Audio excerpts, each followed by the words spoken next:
Filmes slasher já fazem parte da mitologia moderna. Se você tem mais de 20 anos, já deve ter se deparado com muitos desses filmes, ou pelo menos com algumas das entidades criadas nessas mitologias. O lançamento de Halloween esse ano, como uma sequência direta para o filme de 76 que inaugurou o gênero, pode ter sido um marco de mudança importante do que esses filmes representam pra gente. Bom, criar um marco de mudança a ponto de influenciar e moldar um gênero de filmes é difícil.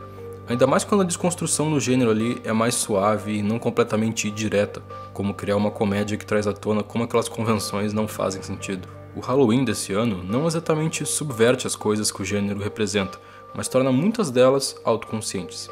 Para falar sobre isso é bom antes ter uma pequena ideia de o que são essas obras. Os slashers são conhecidos e julgados por serem vazios de conteúdo.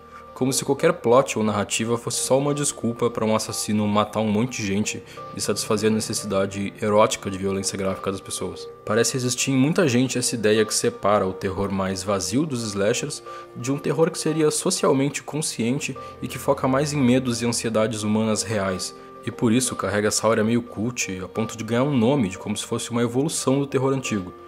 Mas em vários níveis isso está bem longe de ser verdade.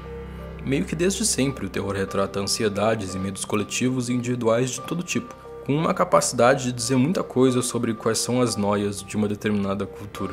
O próprio diretor do filme emitiu essa opinião na entrevista que ele deu pro Omelete. Então, claro que o subgênero dos slashers também está dizendo bastante coisa sobre a gente, seja de forma consciente ou não.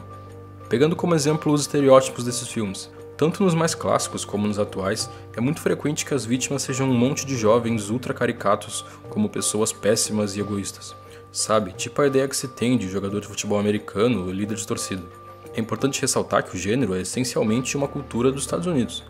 O jovem americano inconsequente faz parte da mitologia e a sexualidade do jovem é inerente a ela. A liberdade sexual, especialmente a feminina, é como um agente motivador das mortes e que funciona como parte do julgamento das vítimas diante do público que assiste. O comportamento jovem e libertino junto com a sexualidade meio que justificavam as mortes, como se tornassem as personagens não dignas de empatia como uma praga que precisava ser extinguida.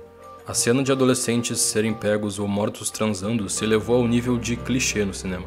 O assassino é em praticamente todas as obras um homem, e os alvos, na esmagadora maioria dos casos, são adolescentes do sexo feminino.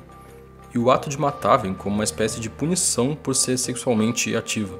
No caso do primeiro filme da saga de Halloween, logo na primeira cena em que a gente conhece o assassino, ele ainda é uma criança e mata a irmã nua depois de vê-la transando com o namorado. Um dos motivos de a cena ser tão memorável está na perspectiva da câmera. A crítica cinematográfica Laura Mulvey, no ensaio Prazer Visual e Narrativa no Cinema, afirma que o olhar da câmera na narrativa clássica de Hollywood tem gênero e é masculino. Ele parte literalmente de uma perspectiva masculina que submete a vítima ao próprio poder e controle. Isso se aplica de forma muito precisa ao gênero de slasher. Halloween nasce e amadurece na visão de alguém que observa, persegue e depois submete. Tudo em primeira pessoa e sempre na perspectiva não da vítima, mas de quem está aplicando a punição. É quase como se o espectador que segurasse a faca numa espécie de experiência sádica voyeurista. Outra coisa importante de se ressaltar é a ausência de identidade das entidades assassinas. No caso de Halloween, dentro da concepção original do John Carpenter, não existe espaço para se humanizar o assassino ou entender as motivações. O Michael Myers, assassino da saga, é frequentemente descrito como o mal puro, e é quase como se não tivesse um rosto atrás da máscara. No primeiro filme, ele é sequer representado por um único ator que possa receber integralmente o crédito pela performance. São 3 atores diferentes que representam Michael por baixo da máscara nos diversos momentos do filme. Não faria sentido humanizar ou atribuir uma identidade para algo que não representa necessariamente o indivíduo, mas uma espécie de mal e violência coletivos. O que também justifica o fato de tanto o Michael quanto outros assassinos de slasher serem meio imortais e nunca serem efetivamente mortos. Mas as diferenças são claras quando a gente vem para 2018 com o lançamento do novo Halloween. Esse filme, que funciona como uma sequência direta do primeiro, de 76, conseguiu recriar todo o medo e a tensão que eram presentes ali, ao mesmo tempo que transporta o gênero para o presente.